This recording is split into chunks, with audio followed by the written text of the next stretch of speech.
First responders, thank you for all that you do. I'm Garrett Martin of the Alberta First Responder Mortgage Program, a program I put together myself. After spending 8.5 years in law enforcement, I got my mortgage broker's license, and now I'm a proud sponsor of the Alberta First Responder Association and doing mortgages for first responders. No matter where you are in Canada, reach out. We're talking exclusive rate discounts, cashback offers, and guidance from someone who's been in your boots. I know the demands of the job, and I know how to make homeownership easier. Whether you're buying, renewing, or refinancing, I'll compare top lenders from across Canada to save you money.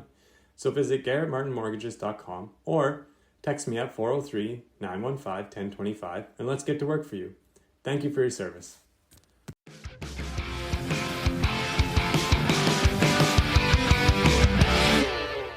Sirens, Slammers, and Service, a podcast for female first responders by female first responders. My name is Nikki and I will be your host. As a former correctional officer in Alberta for almost 2 decades and the founder of Blue Line Fitness Testing, which provides law enforcement fitness testing and first responder wellness workshops, I started this podcast as a way for female first responders to share the trials, tribulations, and triumphs of their daily work. I want to showcase the unique perspectives, skill sets, and personalities that women bring to a first responder career and share their stories. So get ready to laugh your ass off, learn a whole bunch, and be inspired by some pretty badass women. Let's go. Hey guys, we are back. Oh my God, another episode of season 10 of Sirens, Slammers, and Service. Today, you guys, I am joined by a literal legend, and she's gonna be so embarrassed that I say this, and she's gonna be rolling her eyes at me, but I don't care, because this woman has been mentioned at least 5 or 6 times on other episodes by other badass women, that she is like their guru. She's the person they go to. She's their mentor. She is like the one that they learned everything from. So I'm so freaking excited about this episode. Today, I am joined by Marci Gonder.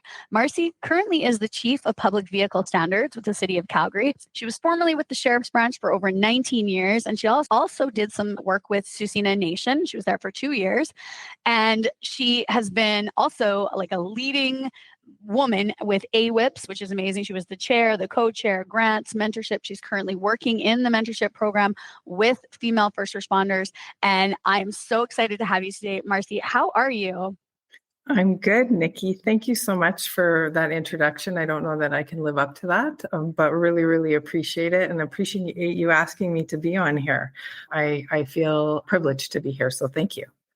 I'm so excited. Like I said, so many women. So Dawn Lynn was the one that finally kind of connected us, gave me the contact information after I bugged her a little bit. I was like, please, please, please, please. And again, she spoke like the kindest words, volumes about the work that you do, and like just the advice and the wisdom that you have, and what you can share with the women. And even just having the last 15 minutes before we started recording, the pearls of wisdom that are coming out of your mouth are incredible. And so I can't wait for this show, because I think it's going to be amazing. But I want you to break it down for me. So you've been obviously as a female first responder for over 20 years. How did it come to be? Like, was it something you always wanted to do? Is it just something you kind of fell into? And then tell me about that journey all the way through now to Chief of Public Vehicle Standards, which is incredible. So take it away. Tell me. Oh, wow, Nikki, thank you. No, I absolutely did not know that this is what I wanted to do. And I think that, then I'll talk about that later on, but probably speaks to the importance of mentorship and succession planning and building people up. I was kind of a lost soul, but had no clue that I was a lost soul, if that makes sense. I started going through my career or my education piece, and I did athletic therapy and thought, I wanted to get into phys ed and all that sort of stuff. And then I was like, wait a minute, I think I'm going to try criminal justice, because you can only go so far with athletic therapy. So I went and did my education and got my degree. And then I was working in a bar. I was bartending. And I say this to this individual now because he's still a very dear friend of mine, but he was sitting at the bar one night having a beer, and I was cleaning up, and he's like, when are you going to get your shit together? And I was like, oh, wow, that's a truth one. I was like, wow, like, I don't know what to say to that. And he's like, you are too smart to be bartending. And he said, you have a plethora of education, a lot of skills. And he said, you need to figure out what it is that you want to do, because you can't do this for the rest of your life. And I was like, oh, wow. Okay, here we go. So yeah, I started looking, and My husband now is Calgary City police officer, was a Calgary City police officer. And so I was like, do I want to do policing? And, you hear about couples who are in policing together and they don't necessarily do well. So I was like, okay, no, I'm going to go forward and I'm going to try something else. And so I saw, advertisements for the sheriff's branch. And also, Nikki, I'm not going to lie to you. I was like, I can't do shift work. I will be a ripped sneaker by the end of my career and no one will want to look at me. Some of these women who age gracefully, that wasn't going to be me. I was like, I need my sleep. I can't do this. So I went forward and I applied to the sheriff's branch and they were hiring casual. And I was privileged enough to be hired on as a casual. And so I would jump back and forth. I would start at youth court. And then one day I'd get a shift at and this was when they didn't have like the Calgary Court Center. It was Family and Youth Court and Court of Queen's Bench at the time. And then they had provincial court and then you were at base. And so I would just carry my gear around with me wherever I went. And then I got some time at the legislature building.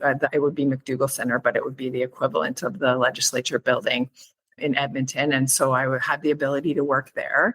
And so I was a casual and I was like, you know what, I'm going to try something else and do this on the side. And I ended up doing some flight attendant work. And so I worked for WestJet for about 3 years as a casual there too. And so I did both. And then I had an individual who was a really good mentor to me and still is a really good friend of mine. And he said to me, you got to figure your stuff out. I was kind of a little bit like Peter Pan. I was like, I can just do whatever I want and I'm just willy-nilly. And he said, you're the last casual person in the province of Alberta, like in all of the sheriff's branch, you need to figure this out. And so he's like, we've offered you a job a couple of different times, full time. And so I made the decision to go forward and do the sheriff's branch, commit to it fully. And I'm absolutely grateful I did. So yeah, I worked under some really good people there at McDougall Center. And I ended up from there, I was a sheriff. And then I was approached when Alison Redford came into power in terms of the premier. And I was asked if I would be willing to do some ad hoc work for that unit. And I was like, oh yeah, absolutely. That would be super fun. So I was a sheriff and that rank was inspector. So I missed a rank. So it was sheriff, sergeant, and inspector at the time. And so I missed the whole sergeant piece. And so I went in and did an inspector work as a protection officer, bodyguard work for Alison Redford. And I was there for a period of time. I was probably about 2 years. Worked with phenomenal people who empowered me, supported me, and all very good friends of mine to this day. They're like brothers to me. And and then at some point I was like, there was a sergeant's position that came up. And so I thought to myself, I really think I need to do that because I'm missing a chunk here. I'm missing that growth that I need to be a leader and to be marketable as I go forward. And so I had talked to a couple of people about it. And then I had reached out to my mentor and I was like, hey, what do you think about this? Do you think it's stupid? Everybody's telling me I'm being stupid by leaving an inspector's position to go to a sergeant's position. He goes, well, tell me the why. And I said, well, I feel like I'm missing a piece of growth, right? I need to understand how to be a leader. And then I want to be the best representation of myself in order to go forward. And I also don't want to be pigeonholed here. And he's like, then go do it.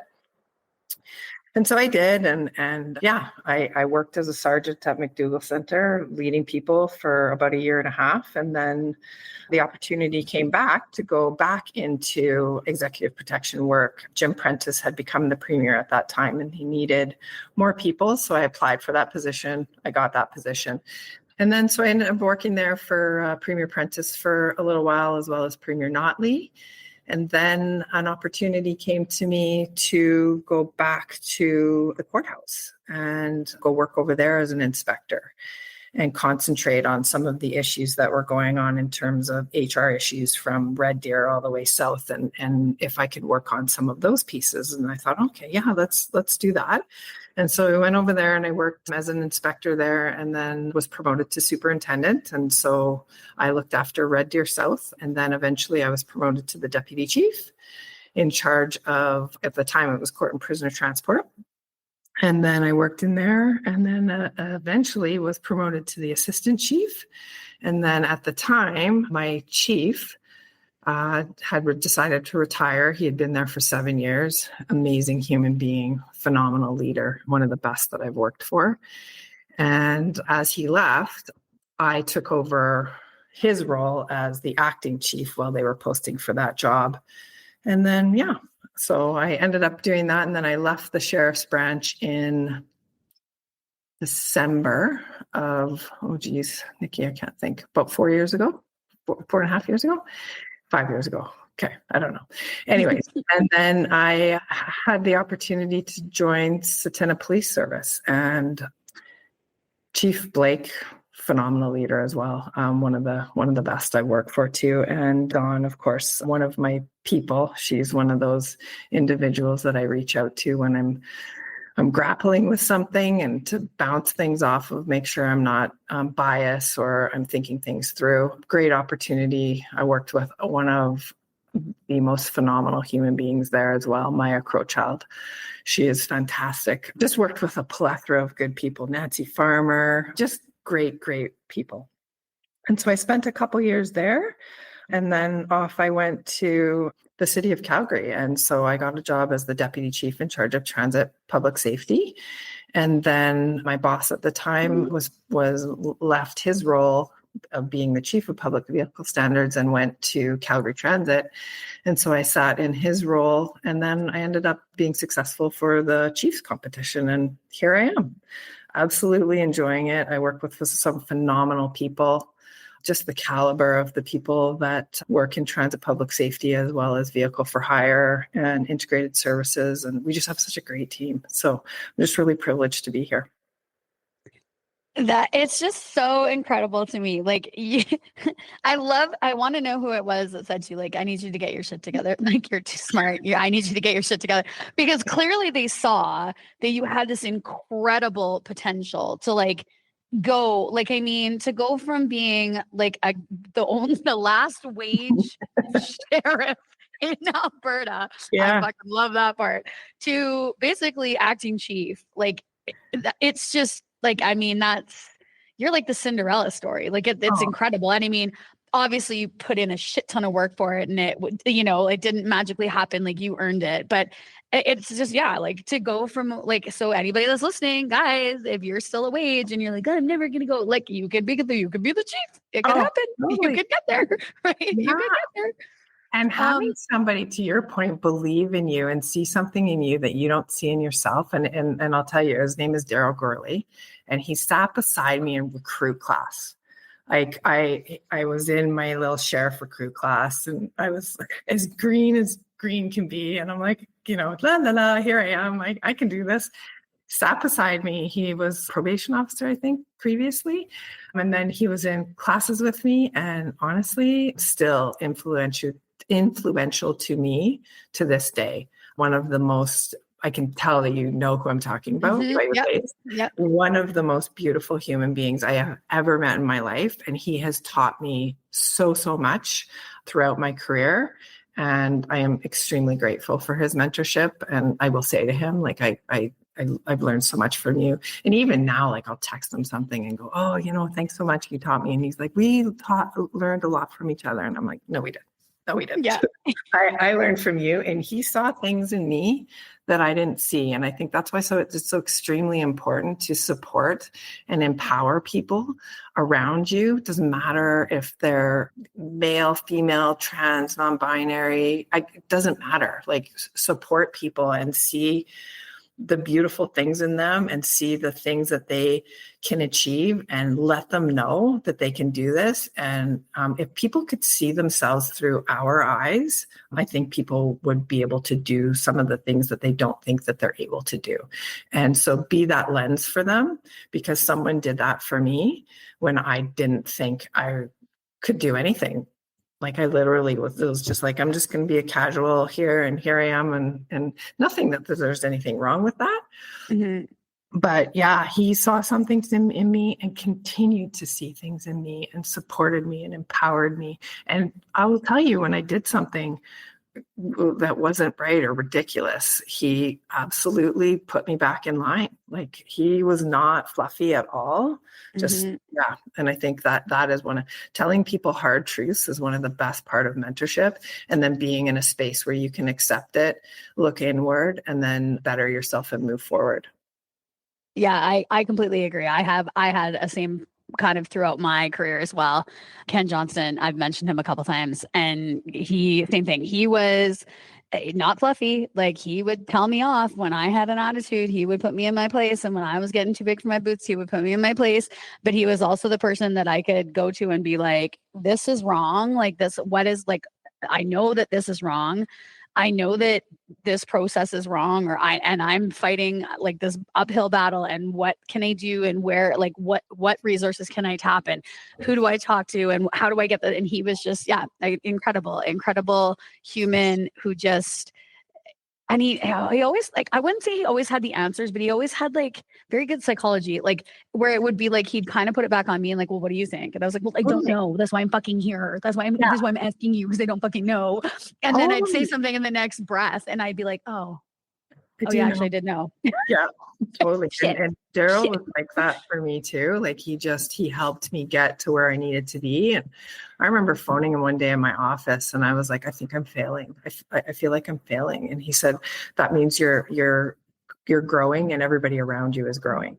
And I was like, "Okay, that makes sense. Change is hard. And so I get it. And when I left the sheriff's branch, I really grappled, and I reached out to him, and I reached out to Lee Newton, and I basically said, like, "Am I crazy here to be leaving like a job that I was in for 19 years because of my value system?" And he said to me, and I remember it was a Wednesday morning, and I phoned him, and he said to me, "You need to sit on this. You need to sit on this until the weekend is done, and you will know what the answer is." And it was just perfect advice. And I did end up leaving, but I had the ability to work through all of the things that I was thinking and feeling.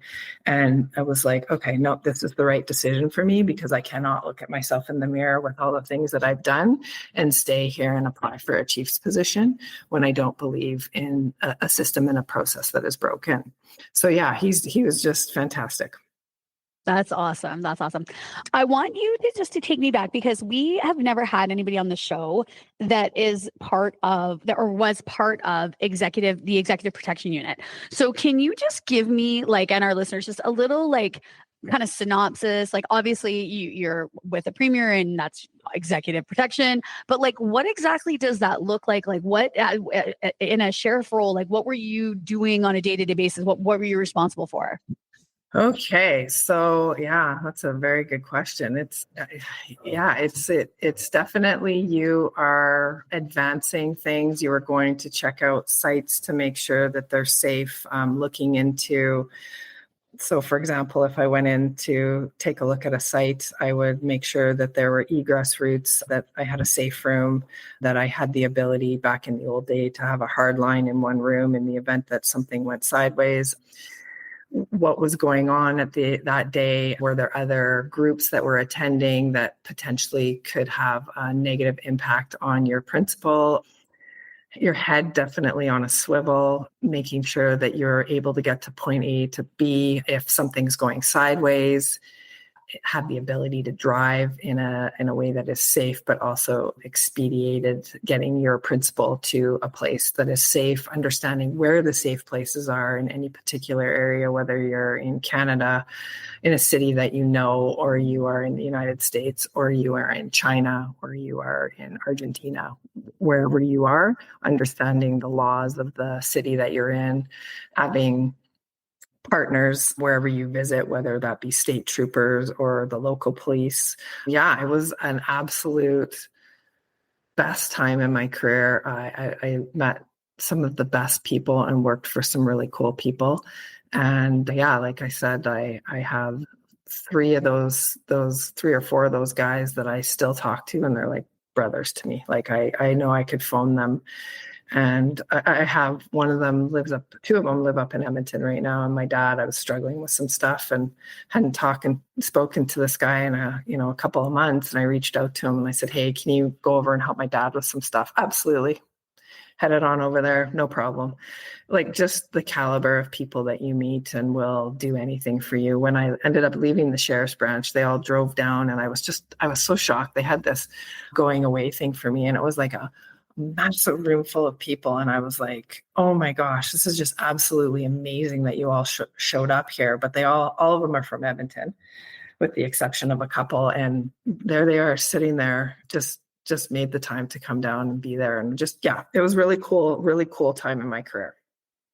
It sounds like a very interesting unit. And I actually had a guest on I think she was in season 9, Lola Lagler, and she was with the Canadian military. And she basically got tasked with very, very similar, okay, we need you on this like executive protection unit in the consulate in Abu Dhabi.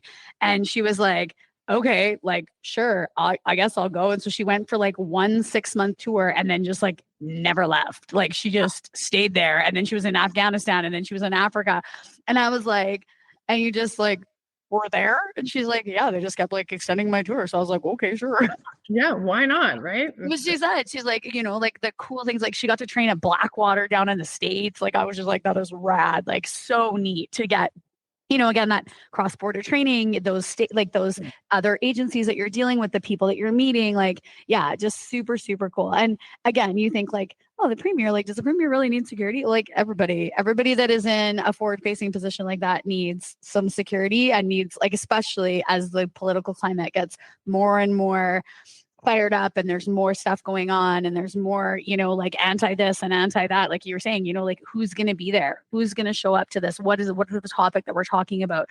Because you might not think anybody show up and then randomly there's like a protest because there is a group of people that are anti whatever's being discussed. So yeah, I think that's a very, very cool unit within the Alberta Sheriff's Branch. And yeah, we've never heard it before. So thank you. I appreciate you sharing that.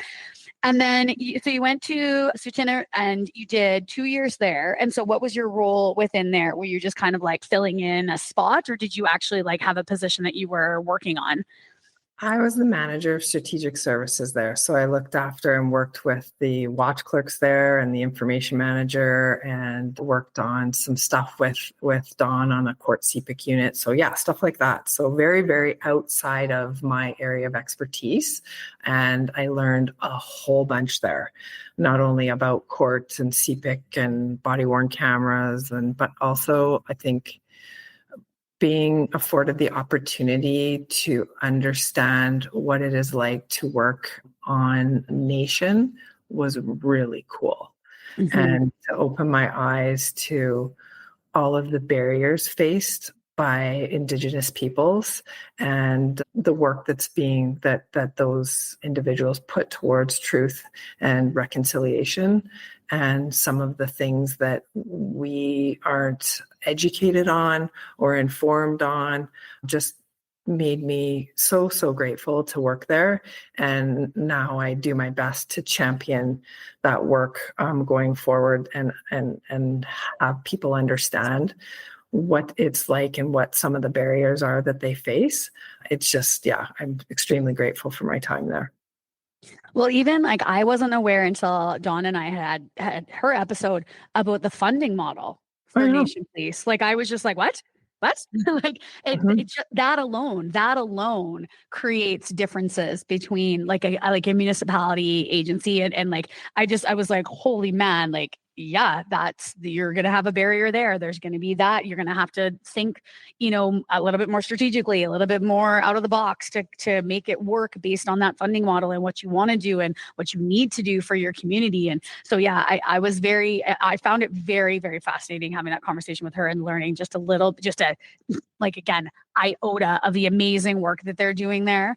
And just incredible inroads into what we need to do for truth and reconciliation, for finding a way to honor the people that were here before we were, that have done and been through so much. I think it was just, there's so much we can do. And I love that you're taking that knowledge.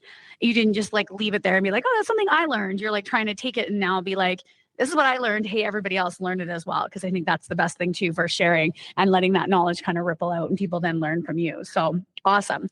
And then now going into City of Calgary and chief of public vehicle. And so we were chief of public vehicle standards. And so we talked about, so this includes transit peace officers, the vehicle for hire peace officers, training and recruitment, the investigations, you've got policy and procedures in there. Like you're overseeing a lot of things within this public vehicle standards. So what exactly does a day-to-day for you look like now in this role? Oh my goodness. Yeah. And I don't do this all by myself. I need to say, like, I've got some pretty fantastic people that I work with and other units within our business unit that take on a lot of that work too. But yeah, day to day, oh geez, it's just making sure that things are in place to ensure that the business unit runs effectively and efficiently, and making sure that our officers are safe and they have the tools that they need to be successful and safe, and adapting with the times, really, and pivoting when you need to pivot, and understanding that we're living in a world that is extremely different than it was even 6 years ago. And so what does that look like from a peace officer perspective? And what do we do to move forward and make ourselves, position ourselves to be the best peace officers that we can be in the city of Calgary, but ensure that they have the tools that they need to do their jobs, and then working with the peace officer program to make sure that we're in compliance with that, and that we are working with our partner agencies, the Calgary Police Service, to make sure that we're augmenting the work that they're doing. We do integrated response with them to ensure that they can concentrate on things that are policing, and we can pick up the bylaw matters and ensure that we're being a good partner with them. And yeah, it's a lot. I can't, like, my one day never looks the same to the other. And yeah, I often say I work for them to ensure that they have the tools that they need to do their job. And yeah, it's fantastic. I really enjoy the work, but it is fast paced and it is never the same every day. Well, and I think the thing too is, like, coming into, even though you worked in Calgary, right? Like, you were in Calgary. It's not like you left and went to a different city and had to learn that, but it's still within a different agency. It's still within a different framework. The way they do things is different. The way, like, the chain of command is different. And so when you transfer into something like that, it's like, okay, not only do I have to learn like the work I'm going to be doing, but I need to learn all of the other players, and like, who do I need to go to if I need this, and who do I talk to about this, and who's in this meeting and who's going to this meeting. And I think that's always a very steep learning curve whenever you jump into like a higher leadership role, because people expect you to have the answers already. Like, they're like, well, you're the chief, like, yeah, come on. And you're like, get it together. Yeah, tell me what's going on. Just learning. Well, and I think that's part of being a leader, though, is having humility, and I don't know everything, and I've got people who are subject matter experts, and I learn from them, and I learn from peace officers every day. Like, I need to know from them what it is that they need to do their jobs. But yeah, absolutely, starting there, it was a huge learning curve, because I spent most of my time in the government of Alberta, and from being a baby sheriff and working my way up, if someone asked me a question, I knew the answer. I absolutely knew policy procedures inside and out. I knew exactly where to find something. I understood the language. I understood government. I knew it. So coming in here, oh my gosh, I'm still learning. I'm still learning council. I'm still learning all about the rules and the regulations in there, and trying to understand and each individual business unit and what do they do. But one thing I can say about the city of Calgary, it is full of some extremely intelligent people, and they are willing to share their knowledge with you and willing to work with you towards a collective goal. And I love working there. It's just fantastic.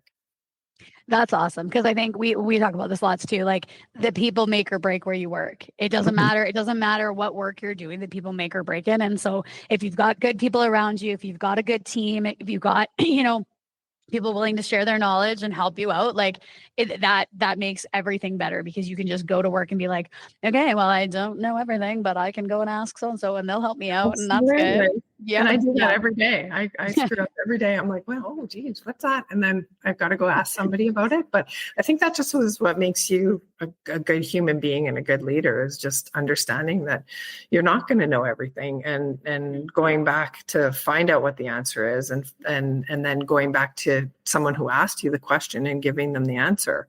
Just making sure that you have some humility and you're honest and transparent about the fact that you don't know everything. And yeah, you'll go find out, and it'll be good for me too, because then I learned something. So yeah. Yeah.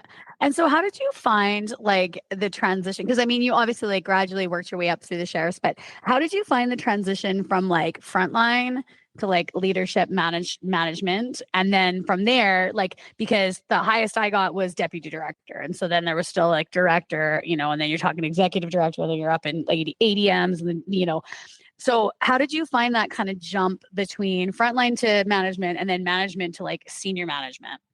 Oh, that's a very good question. I think it happened so gradually for me that it was just organic. But I think it's when you are frontline, you are in there and you're in the grid of it. You're doing the work and you're seeing all the things that are being thrown at you, and you don't necessarily see what's going on at a higher level. And like, what is it that you're doing up there? Because you don't understand this. And a lot of times they don't understand this. And that's why for me, I'm like, tell me what I don't understand, because I am here to work for you. I'm here to help you get what it is that you need to be successful, so that we can all be successful as a group. And so I think I always look and think, okay, where did I come from? And what were some of the things that I needed to do my job and to be successful in the job? And what were some of my frustrations? And so I do my best, and I wish I could do it more, but to go and understand what it is that is going on the front line, and ask questions, and then do my best to, if I can, evoke change and give them what it is that they need to do their job and remove barriers for them. And if I can't, explain to them processes that are hindering us from doing that, or what we are working on in order to facilitate that, and being transparent with information.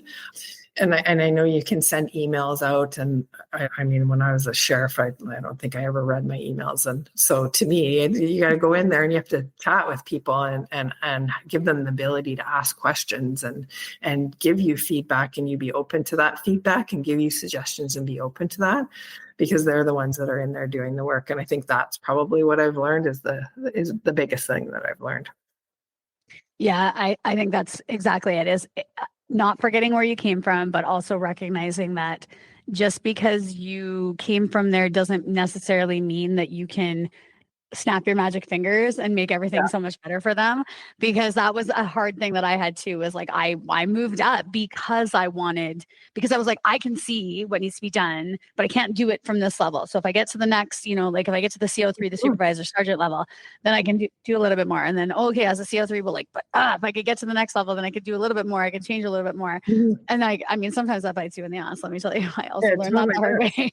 Also learned that the hard way, which kind of leads you to my next question. So you had mentioned, and I don't want you to have to go into details or anything about, like it was a value issue within, within your personal values, where you felt the direction that the sheriffs were going. How did you, and I mean, obviously you ultimately chose to leave, but as you were moving up, like, how did you deal with those types of things when there was something that you were just like, oh, I do not believe in this. I do not agree with this, because I also feel like the middle management, so even supervisors, like if we've got supervisors listening, if you're the sergeant or you're the, whatever, you're the CO3, you have that pressure coming from above that's like, you will do this because this is what's coming down the pipe. And then you've got the pressure from the frontline staff. They're like, this is the dumbest decision ever. Why the fuck are you making us do this? Right? You're the person that's like, the shit in the sandwich. Great. Let me try and convince you. Right. So how did you deal with that? I think understanding where the decisions were coming from and the reason behind, and like I said, super privileged to have the ability to have leaders within the sheriff's branch that were very transparent and identified a vision. And we were getting to here, and this is how we were going to get there, and some of the things that we needed to do to get there, and some of the things might not be popular, but this is the why. And so I would do my best to show up at musters and shift briefs and say, okay, this might be coming down the pipe. This is what we're trying to attain. These are some of the things that we need to do. These are the why. Now, what do you see that might hinder us from getting there? Are there blind spots in that we haven't seen yet from an operational perspective? And so that's usually how I would handle that. And I'll never forget this. I was a superintendent and I went down and I was chatting with a group of sergeants, and this was at the Calgary courthouse. And I had asked a question. I was like, listen, this is what we're trying to do. This is why we're trying to do it. This is the briefing that we've put together. Tell me your thoughts, poke a million holes in it. Like, tell me. No, it looks good. It looks good. I'll never forget this one sergeant looks at it and he's like, this is going to be a problem. And I was like, hallelujah, someone tell me. And he did. And he told me exactly why it would be a problem, told me how I should fix it. And I'll never forget that, because I don't want you telling me that everything is sunshine and roses when it's not sunshine and roses. I know that you are experts in this operational world, and I want you to tell me if I'm absolutely crazy and something's not working, so that I can go and fix it, so that this stream of things that we need to do for the vision that we have is actually flawed at this point because of this reason. So I think it's understanding that everybody has something to offer that is extremely valuable, and knowing that you can bring that together and take that information and have zero ego in this process, because you're asking somebody at a sergeant level and you're a superintendent. Your sergeants sometimes know way more than you do. And I think when you go forward and you can take all of that experience and all that information and put it together, because you all have a collective goal. And I think that, to me, is where I've always balanced that. And it seems to have worked for me so far. Do you feel that that's a skill set that was brought upon because you're a woman? Because I feel like sometimes, and I don't want this podcast to be thought of as like we're shitting on the men, because we're not. But I find, honestly, sometimes like things like that, it would get pushed through because the superintendent would be a male and he would be like, I don't give a shit what you think, Sergeant. It's going through because this is my idea and it needs to go, and ego gets in the way. Whereas I feel like, from my experience at least, women were kind of like, oh, yeah, okay, I didn't even think about that. Like, yes, I'm willing to, take. And then there's other times where I'm like, I don't give a fuck. This idea is rolling through. Like, it's happening. Like, too bad for you guys. It's going through. But thanks for your feedback. Really like it. Thanks, peace. But do you think that is like a female thing? I don't know. I think my dad is a phenomenal human being. And I think I learned a lot from him in terms of taking a step back and looking at all of the pieces of the puzzle and understanding that everybody has something to contribute, and don't overlook people because they are of value in this work world, and it doesn't matter what position they sit in. And I remember being a kid and doing something stupid, as we do as kids. And I was at like a soccer game and I was making fun of this kid. I must have been like 9 or 10 years old. And I have 2 older brothers. And one of my older brothers went to my dad and said, Marci was making fun of this kid at this thing. And my dad said to me, he didn't like give me trouble and say, don't do that. And he said, like, help me understand why you did that. And I was like, I don't know. I think just, being funny with my friend. And he said, how do you think that made that person feel? And I that never had crossed my mind. And so I think I carry that with me when I go through and I talk to people and I try and figure out solutions. Or everybody has something to bring forward as the human being. They all have feelings, they all have context, they all have a plethora of knowledge that they've brought with them, maybe from their family life, their education. And I think that's where I sit with that, as I was raised by somebody who extremely emotionally intelligent when it came to things like that. And yeah, just benefited from that. And it helped me immensely. I really like that. Like, yeah, tell me why you did that, or why you say that, or why you thought that. I'm the one that's like constantly preaching to my children. Can we just be kind? Can we please be kind to each other? I'm like, oh, be kind. And I'm like, yeah, because how do you think that made that person feel? And then my kids will do, like, they kind of stop and they're like, oh, well, not really good. Or I'm like, how do you think that would make you feel if somebody said that to you? Mm-hmm. Like it wouldn't. Well, so then why would you say that to somebody? Or why would you, like you can think what you want, but it does not come out your mouth. You can just zip it right now and it doesn't come out your mouth. So yeah, I really like that. Like why? Tell me why you would do that or tell me why you would say Yeah. that.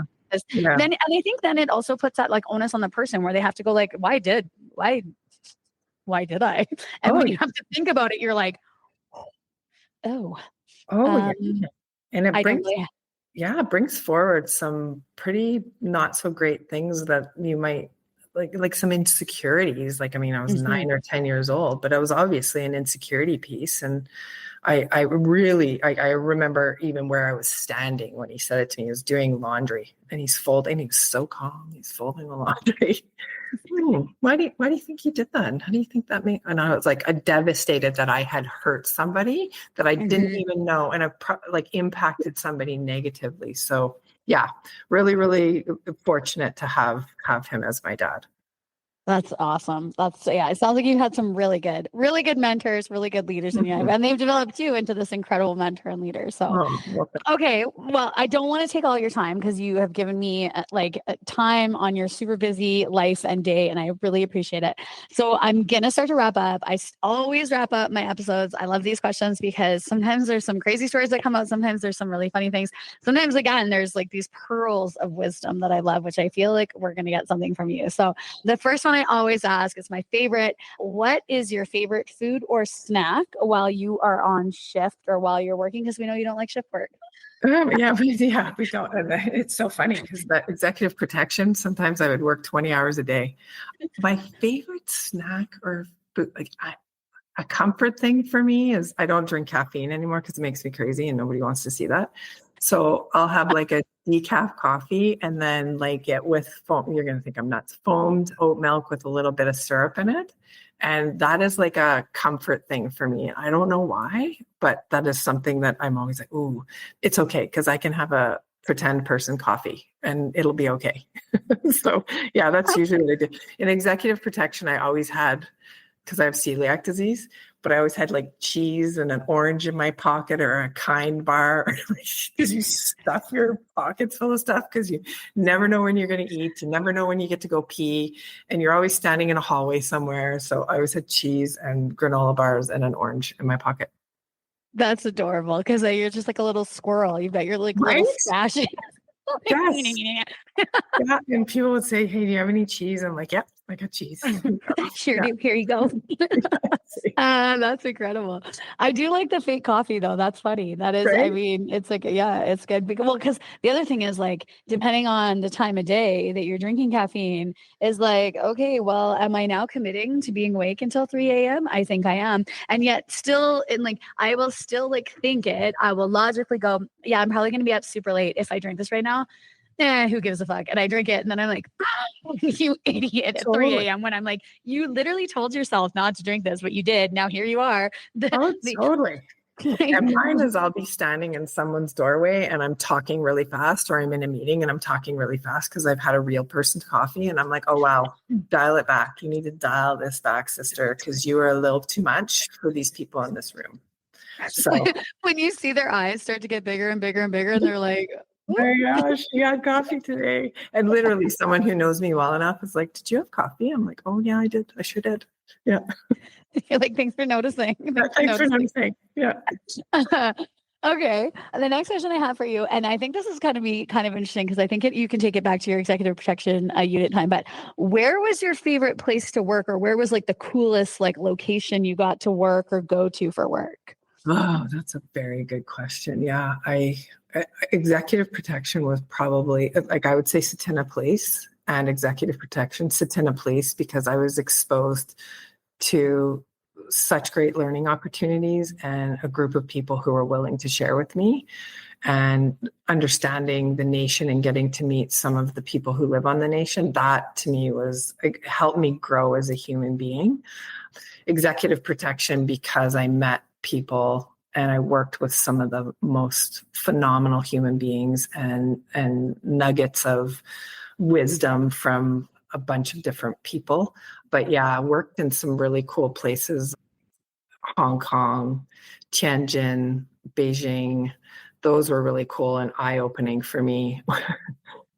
one of my individuals I worked with, JT. I remember standing there and I'm in Kowloon and I was the bodyguard. So I had come over and they had advanced the work. And so they had been there for a couple of days. And I get there, we had been there for a couple of days, but he hands me this card and it's got the how to get back to my hotel in Mandarin. And he gives it to me and then he starts going through his pockets to give me currency so that if I get lost. And he's like, okay, so this will get you back and here's your money. And yeah, so it's just, yeah, you just meet the best people, but yeah, understanding the different things, like people running over to take pictures with you because you're tall and you don't fit in there. And I'm like, what are these people doing? Like, this is offside. Like, what's going on here? And of course, you're in that mode where your head's on a swivel and you don't want to grab some kid by the neck and go like, he obviously just wants a photo of you. Yeah, it was very eye-opening. That was probably the most interesting place that I've been. But yeah, I've been some other cool places. Texas was really cool too, because they just think very differently than we do. And I remember going down there and I hadn't brought my sidearm because of some legislative pieces. And I get there and the trooper that I'm with is like, well, where's your gun? And I'm like, well, I don't have one. And the look on his face was like, I was absolutely going to die in Texas. He says, my grandma carries a gun to the Walgreens. I'm like, oh, okay. Well, I don't have one.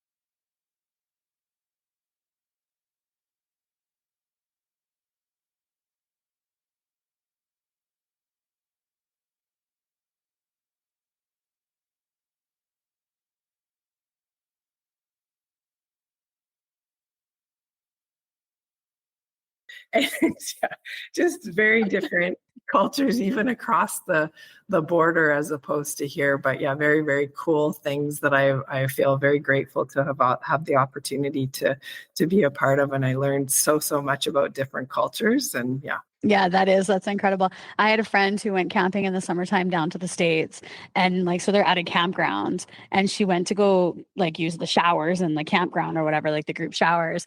And as she was like getting her stuff ready, she's got a little shower bag. She like looks over and there's just like a handgun on the sink and a lady brushing her teeth. And she was like, what the fuck? And so she looked at the lady and she looked at the gun and she looked at the lady and she looked at the gun. And then she looked at her and the lady looked at her and she's like, are you okay? And she's like, yeah, like I just, like, is that your gun? And the lady's like, yeah. And she was like in the bathroom? Like we needed to bring it to the bathroom. And the lady's like, she with like, you know, like whatever drawl from wherever she was. She's like, I take my gun everywhere. And my friend was just like, okay, yeah, okay, great. She like left and called me. She's like, we are not in Kansas anymore. Actually, I think I am in Kansas. What the fuck, Nikki? This woman had a like at the campground bathroom. And I'm like, well, I mean, they have a right to bear arms and they like it. So it is what it is. You just go, okay, great. Yeah, it's crazy when you walk in places and it just says no open carry in here. I'm like, oh, okay. That's just, but it's just their world and it's their culture. Yep. And it's just so cool to see other people's culture, agree or don't agree with it. But yeah, very, very interesting things that I've seen across the world. And I'm like, eye-opening and just very, very cool to see other people's perspectives. Yeah, absolutely. Okay, last one I have for you is, and you've given lots, but I feel like you have like one that's going to be just a rock star piece. What is your what would be a piece of advice that you would give to somebody that's looking to get into a career, either as a first responder, as law enforcement, you know, in one of the things that you've done, but just in general? I think for me, it's always check your ego at the door. Ego can absolutely destroy relationships, destroy work environments. Go in there with humility, go in there to learn from people and understand context and provide your perspective if asked for or if needed in a situation. And be there to see the best in people support them and empower them to be the best representation of themselves, because so many people have done that for me. And I think it's extremely important to have a work environment where you can do this for other people and other people can do it for you and for other people. And if we can do that in an organization or in a work environment, we will have the best time and we will work forward and we will accomplish our goals. And we'll do it having fun, but we'll do it while we're creating an environment that is safe for all of us to be in, but also teaching people who are watching us and coming up and in the ranks that is the norm. That's the way to be. And I think that's probably what I would say for me.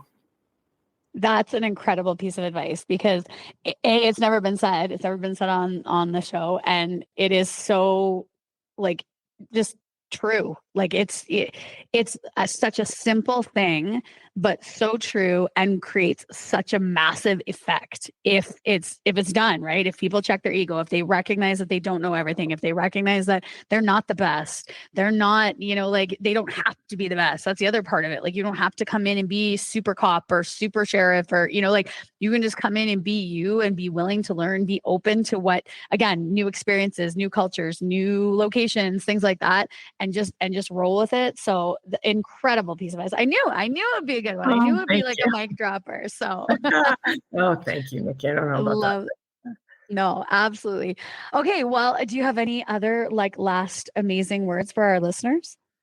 I just thank you so much for having me on here. I feel like I have imposter syndrome. I'm like, why? When you messaged me, I'm like, I don't really have much to offer. It's funny because I reached out to a really good friend of mine, Lori Staniforth, and she is such a phenomenal storyteller, and she's just a beautiful human being, one of my favorite people. And I'm like, I can't tell a story like you and Don Blake. Like I don't have, and she's like, you'll be fine.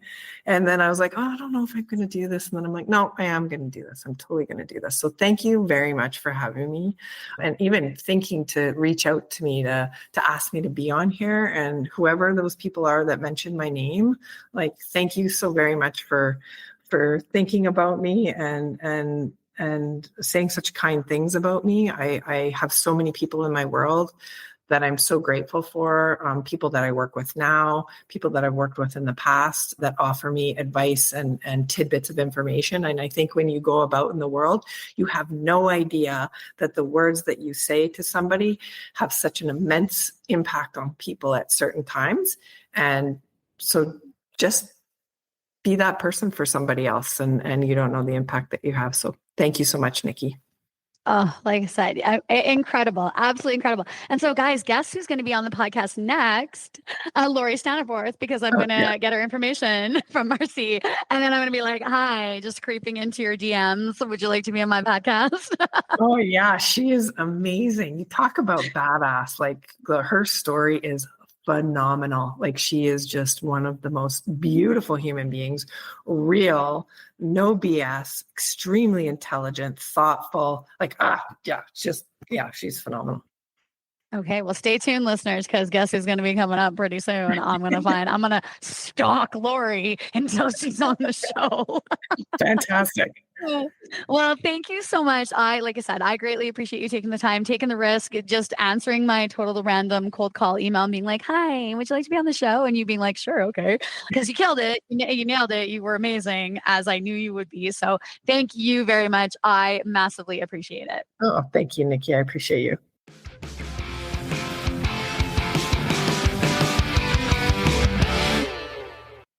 Well, that's it for today, folks. Thanks so much for tuning in, listening, giving me your time, your energy, and your attention. I completely appreciate it. Make sure you check out our next episode with another badass female first responder anywhere you get your favorite podcasts. And follow us on Instagram and Facebook at bluelinefitnesstesting.com. I hope you stay safe, keep your head on a swivel, and watch your six.